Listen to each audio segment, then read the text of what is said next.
En este vídeo os traigo 7 ejercicios, 7 fotografías que cualquier persona que quiera empezar en el mundo de la fotografía debería haber realizado. Y si estáis empezando o queréis empezar, estos 7 ejercicios los debéis de comenzar a hacer. Antes de empezar en el mundo de la fotografía es esencial hacer estos 7 ejercicios.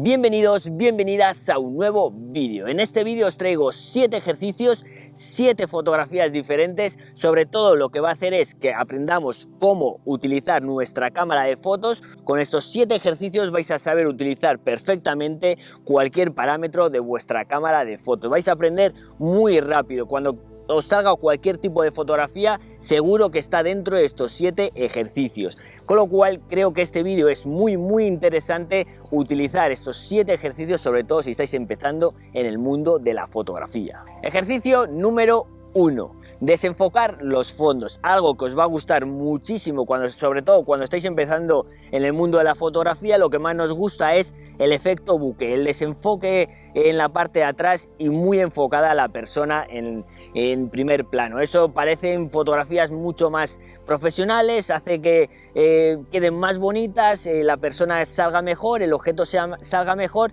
y son menos vistosas al ojo, ¿no? Nosotros cuando vemos algo en un paisaje o estamos viendo un objeto, no estamos viendo solo el objeto y todo lo de atrás difuminado, con lo cual eso aparentemente es mucho más llamativo y es algo que nos va a gustar mucho más cuando estamos empezando en la fotografía. Yo siempre digo que cuando estamos empezando en la fotografía hay que hacer fotografías que nos salgan bien, no hay que agobiarse haciendo fotografías que no nos salen bien, porque si nos agobiamos en fotografías que no salen bien, lo que vamos a hacer es meter la cámara en un cajón y seguir con nuestro teléfono móvil haciendo de vez en cuando alguna fotografía y dejamos de lado un hobby como puede ser el mundo de la fotografía. Con lo cual, con este primer ejercicio vamos a aprender lo primero, que es la profundidad de campo, y sobre todo lo que es el diafragma. Vamos a aprender dos cosas muy esenciales. La profundidad de campo lo que nos va a hacer es, si nosotros queremos hacer un primer plano y con todo el fondo desenfocado, si nosotros nos acercamos más al sujeto, si el sujeto está aquí y nosotros nos vamos acercando, lo que va a hacer es la cámara ir enfocando a la cabeza o al sujeto,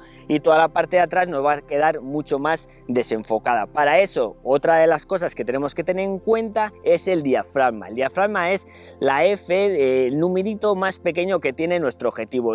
Eso que hace el numerito más pequeño, el diafragma, ¿qué es lo que hace dentro de nuestro objetivo y qué le afecta a la cámara? Que le va a entrar mucha más luz. Cuanto el número más pequeño sea, 1.2, 1.4, 1.8, F4, va a entrar mucho más luz. Cuanto el diafragma más pequeño sea, el efecto bokeh más grande va a ser. Segundo ejercicio, todo enfocado, que nos salga, por ejemplo, en una foto de street photography, en una fotografía de paisaje, incluso en una fotografía de producto, que nos salga todo enfocado. Es justamente lo contrario a lo de antes. ¿Qué tenemos que tener en cuenta? Igualmente la profundidad de campo y sobre todo el diafragma. Otra vez, esos dos parámetros los tenemos que volver a tener en cuenta. ¿Qué sucede en este caso? Que nosotros, por ejemplo, si vamos a hacer una fotografía de paisaje, la distancia, la profundidad de campo va a ser diferente, ¿no? Tenemos un paisaje muy amplio, con lo cual si no tenemos nada en primer plano que estemos poniendo, en este caso es un paisaje, imaginaros que lo ponéis el trípode a 1.20 y lo que queréis hacer es una fotografía, lo que es totalmente el paisaje, que no tenemos unas hierbas delante, no tenemos una piedra delante, etcétera, etcétera, porque entonces lo que va a hacer es que la piedra o lo que tengamos delante, si nosotros enfocamos al fondo, lo que nos va a hacer es el fondo va a quedar totalmente enfocado, pero el primer plano va a quedar desenfocado. Entonces esas cositas son las que vais a estar jugando para que salga todo totalmente nítido. Vosotros en este segundo ejercicio lo que queremos todo que salga nítido. Para eso lo primero que vamos a hacer es enfocar, que no haya nada, por ejemplo, en una profundidad de campo que nuestro objetivo sea de 2 metros o 3 metros. Dependiendo un poquito también, si utilizáis teleobjetivos, tenéis que calcular un poquito la distancia focal. Pero bueno, para que os hagáis una idea, todo lo que esté alrededor de una distancia de 3-4 metros va a salir todo totalmente enfocado desde 4 metros, por ejemplo, hasta el infinito. Eso significa que también el diafragma lo tenemos que mover. Anteriormente lo hemos puesto en el F más pequeño para que entre más luz. Ahora lo que vamos a hacer es utilizar lo contrario. Vamos a hacer lo contrario. Tener cuidado porque aquí lo contrario yo le llamo a un F8 o a un F11. Si vosotros lo que hacéis es totalmente lo contrario, cerrar a un F16 o un F22, dependiendo un poquito el objetivo, pues tiene hasta un F16 o un F22. ¿Qué pasa en estos casos? Que en F16 o en F22 el objetivo, aunque sea muy pro, no todos los pro les pasa esto, pero normalmente cuando estáis empezando no tenéis objetivos muy pro.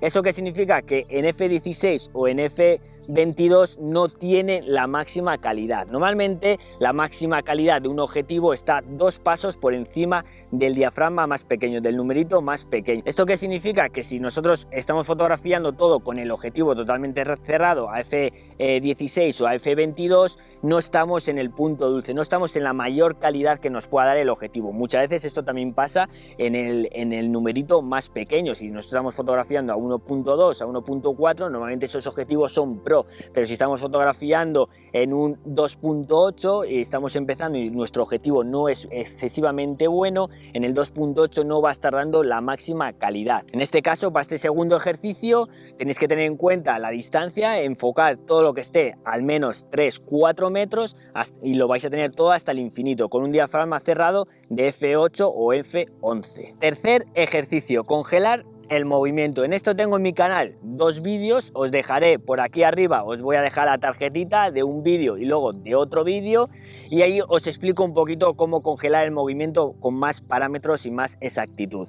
Para este tercer ejercicio lo que tenemos que tener en cuenta en cámara va a ser sobre todo la velocidad de obturación. Imaginaros que vamos a fotografiar a una mascota, a un niño, a un perro, a una persona que está corriendo, a algo que está haciendo deporte, un futbolista, alguien jugando a baloncesto. Lo que queremos al final es que la persona salga estática, ¿no? Que no salga el brazo movido, la pierna movida, con ese efecto de movimiento. Para eso lo que tenemos que hacer es poner velocidades de obturación mínimo de 1 partido de 1000 en adelante. Aquí lo que vamos a tener en cuenta es, dependiendo la luz que tengamos, nos vamos a dar cuenta que nuestro objetivo necesita subir el ISO. En estos casos de poner la velocidad de obturaciones altas, si son días soleados como es ahora, poniendo a un F4, incluso un F8, a un ISO 500 no vamos a tener ningún tipo de problema. Pero si nosotros estamos fotografiando, congelando el movimiento en zonas que no haya mucha luz o simplemente es un atardecer y nosotros estamos subiendo la velocidad de obturación a 1 partido de 1000 hacia arriba, con 1 partido de 1000 normalmente vamos a congelar bastante bien el movimiento, tenemos que tener en cuenta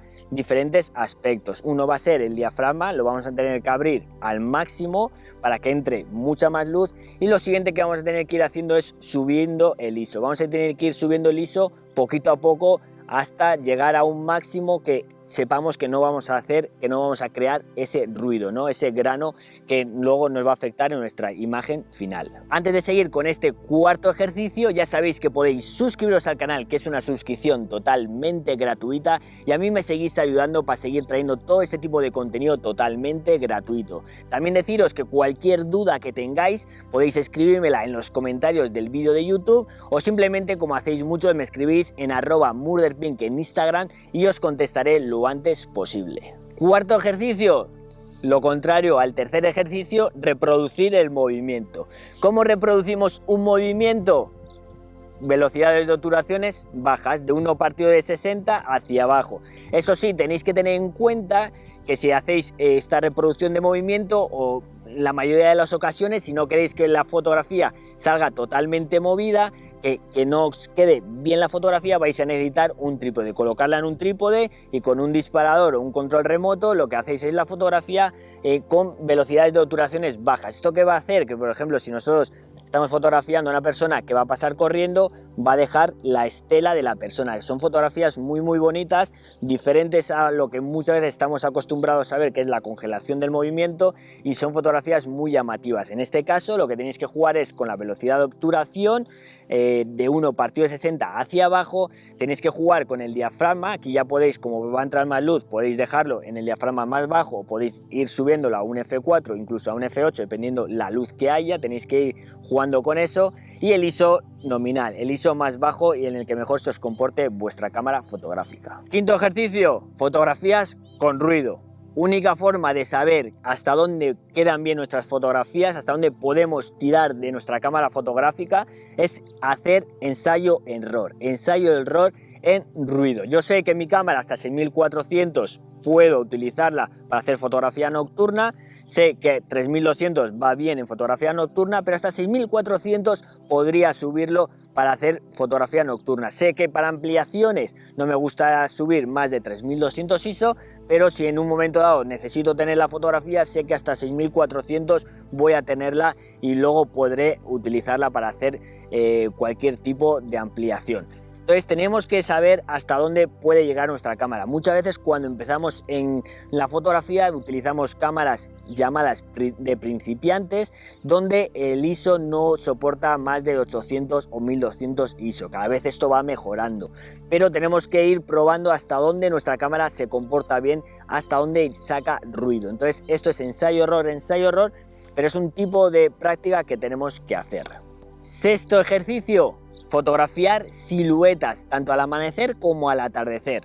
Esto nos va a hacer tener controlado muy bien la velocidad de obturación, el diafragma y sobre todo el ISO. En este caso, velocidades de obturaciones seguramente tengáis que ponerlas altas, pero altas me refiero a uno partido de 350, uno partido de 400.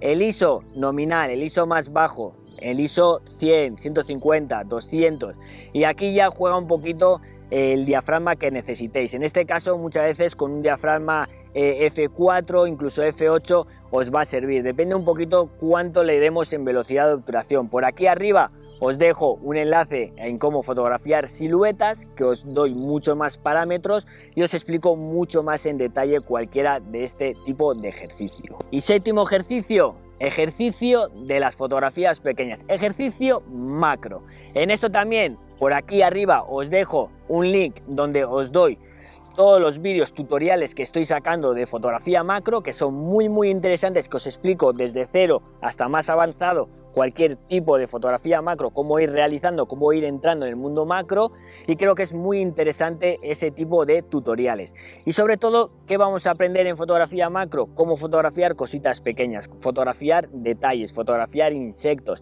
donde vamos a mejorar muchísimo nuestra creatividad y sobre todo el ojo fotográfico va a mejorar muchísimo. Vamos a entender mucho más lo que es el efecto bokeh, vamos a entender mucho cómo encuadrar, cómo conectar, sobre todo los parámetros que hay que moverse rápido, porque si no el insecto se va. Hay que aprender muchas cosas y sobre todo la fotografía macro os va a dar mucha agilidad y mucha creatividad y el ojo fotográfico va a mejorar muchísimo. Como veis, son 7 ejercicios muy sencillos, hay que ir practicándolos poquito a poco para no agobiarse y sobre todo, como os he comentado al principio del vídeo, ya sabéis que fotografiar siempre, empezar siempre fotografiando hasta que lo tengáis un nivel bastante bueno, fotografiar siempre lo que se os dé bien. Si se os da bien la fotografía macro, centraros en fotografía macro. Una vez de que ya se os dé muy bien ese tipo de taller, ese tipo de fotografía, cambiar a otro tipo de fotografía, porque es lo bonito de lo que es el mundo de la fotografía, que podemos ir haciendo fotografía de retrato, fotografía nocturna, fotografía de paisaje, fotografía macro, etcétera, etcétera. Tenemos mucha variedad de fotografías y con una sola cámara, cambiando objetivos, podemos entrar en muchísimos mundos dentro del mundo de la fotografía. Entonces ya sabéis que no agobiaros, poquito a poco, y sobre todo sabéis que podéis suscribiros al canal, que es una suscripción totalmente gratuita, y a mí me seguís apoyando para que siga trayendo todo este tipo de contenido. Nos vemos en un próximo vídeo.